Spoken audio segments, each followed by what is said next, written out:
皆さんこんにちは。안녕하세요。風花です。今日は久しぶりに聞く韓国料理レシピをやりたいと思います。今回は干しだらスーププゴクの作り方を紹介します。今月の最初のトーク会、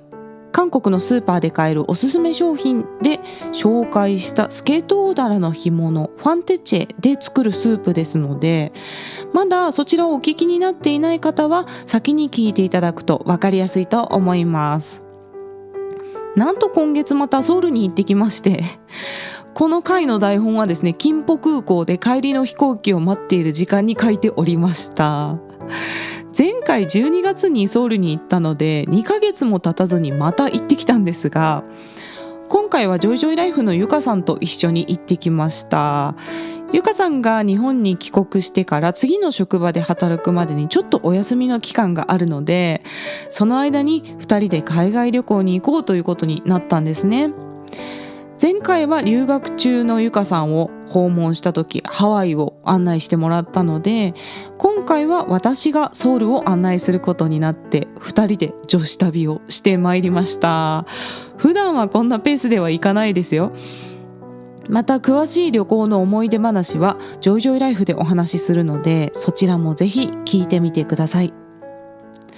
さて今日はプゴクという韓国の干しだらスープの作り方を紹介するんですが、その前にまず韓国料理のプゴクというのはどんな料理なのかを紹介します。今回は旅行中に朝ごはんとしてムギョンドンプゴクチップというお店でプゴクをいただいてまいりました。こちらはとても有名なお店なのでご存知の方も多いと思います。日本人のお客さんも結構多かったですね。創業1968年の老舗で、最寄り駅はソウルの市庁駅なんですが、ミョンドンから歩いて行ってもだいたい15分ぐらいで着きました。今回私はミョンドンに宿泊していたので歩いて行きましたね。ミョンドンから市庁までは地下通路があるので、特に冬はねこの地下通路を利用するのがおすすめです。ちょっと寒さがねだいぶ和らぎますからね。このお店は朝7時台から営業しています。私は8時過ぎに行ったんですけれども、8時過ぎのタイミングではもうお店の外までお客さんが並んでいました。でもお店の席数も多くて開店が早いので待ち時間はね5分ぐらいだったと思います。お店に入るとまずお店の入り口のところで大きな鍋でプゴクを炊いているんですよね。なのでお店に入った瞬間、もうスープのいい香りに包まれます。そしてメニューはプゴクのみなので、もう着席したら自動的に人数分提供されるんですよ。ほんのり白濁したスープに干しだらと豆腐とネギと溶き卵が入っていてですね、こちらは大変優しい味わいのスープです。胃に優しいんですね。以前のトーク会で二日酔いの時とかに飲むんですよって紹介したんですけれども、旅行中結構食べ過ぎてお腹が疲れたなっていう時にもこのプゴクおすすめでございます。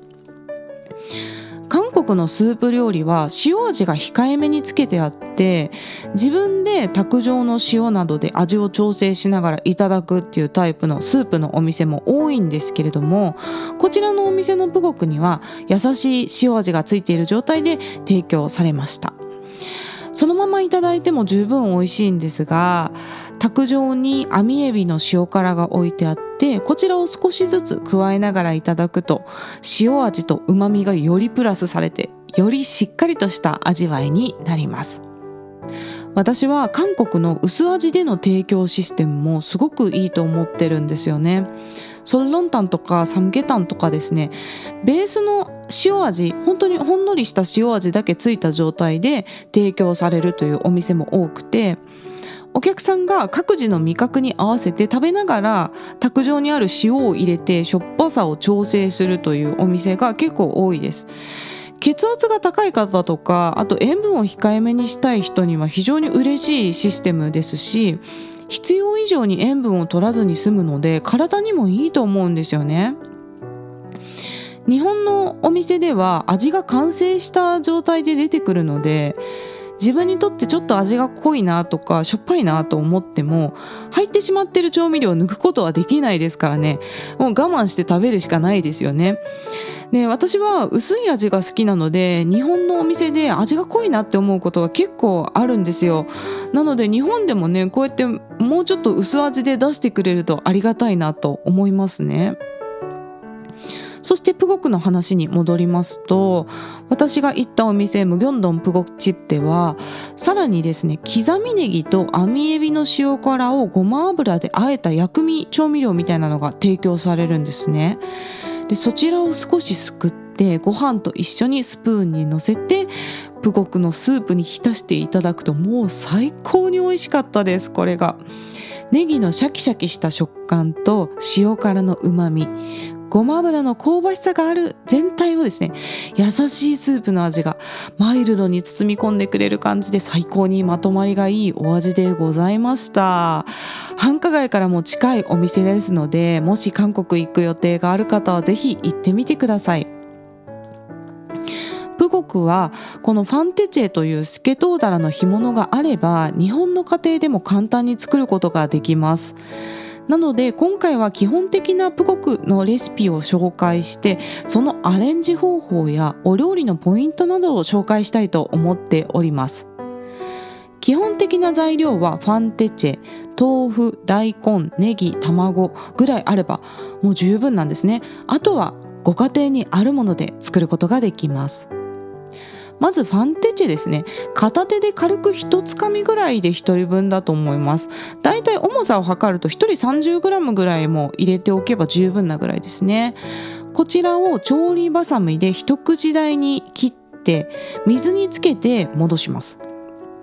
乾物って水に入れて戻すのに時間がかかるイメージがあるんですけれども、こちらのファンテチェは本当にすぐ柔らかくなるんですね。なので私は他の具材を切ったりして準備している時間だけ水につけておきます。それでも十分戻りますね。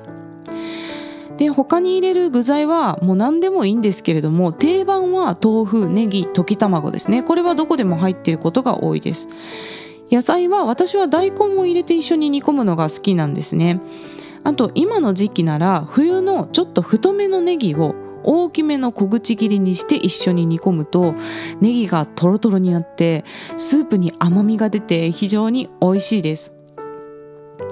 それから豆もやしを入れても食感のアクセントになりますし、少し辛くしたいなっていう場合は青唐辛子をスライスして入れるのも美味しいですよ。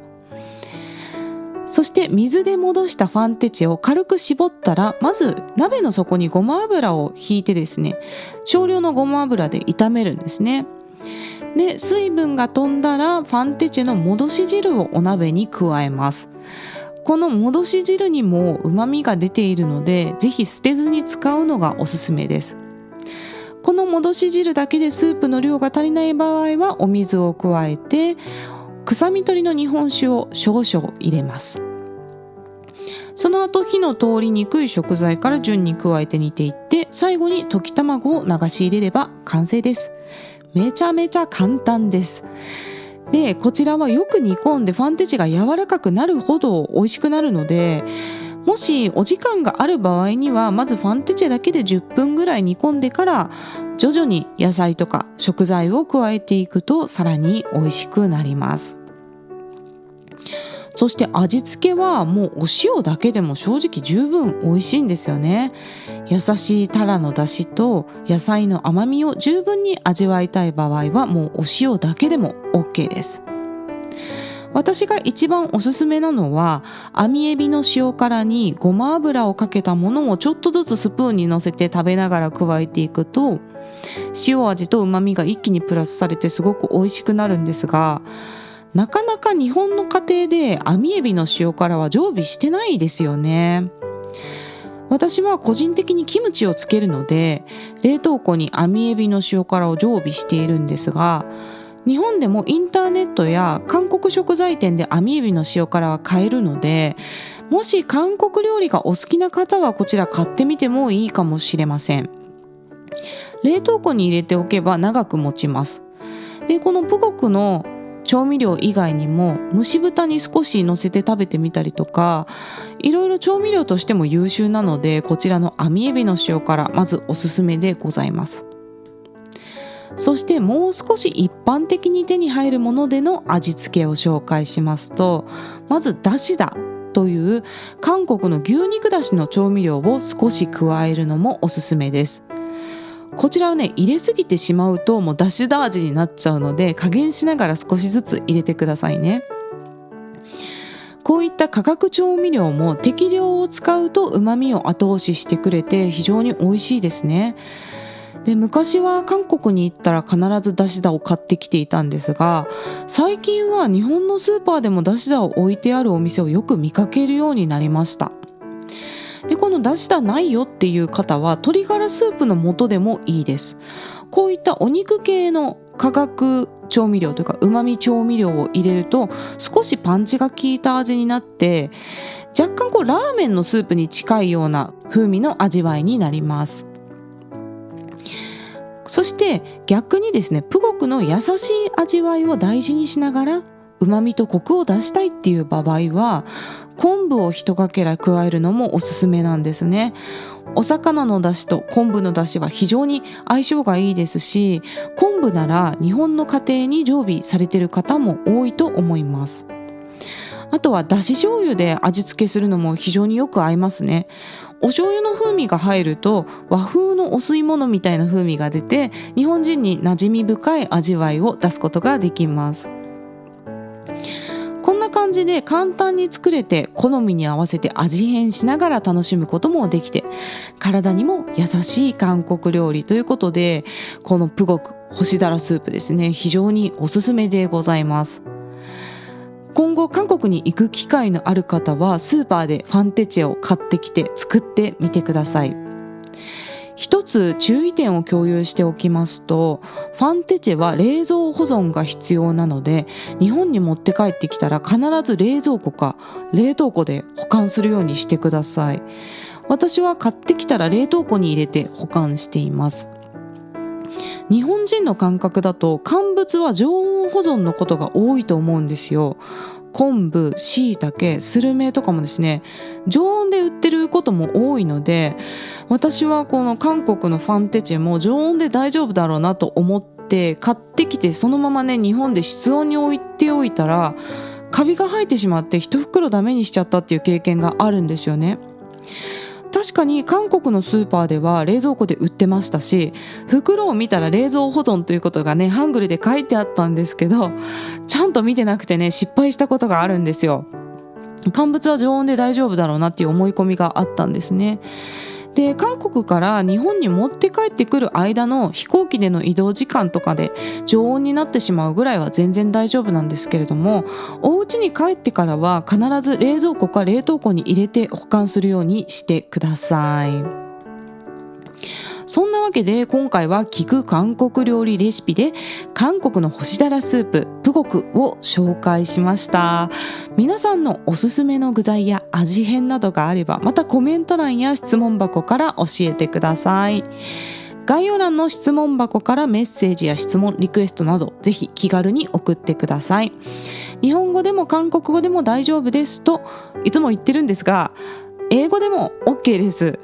また YouTube のコメント欄にメッセージやリクエスト書いていただいても大丈夫ですよ。で、最近実は YouTube のコメントでリクエストをいただきまして、ディエゴ・バルガスさんから Can you make a cover of the song The Road to Me by ソン・シギョンということで、ソン・シギョンさんの僕に来る道をカバーしてくださいというリクエストをいただきました。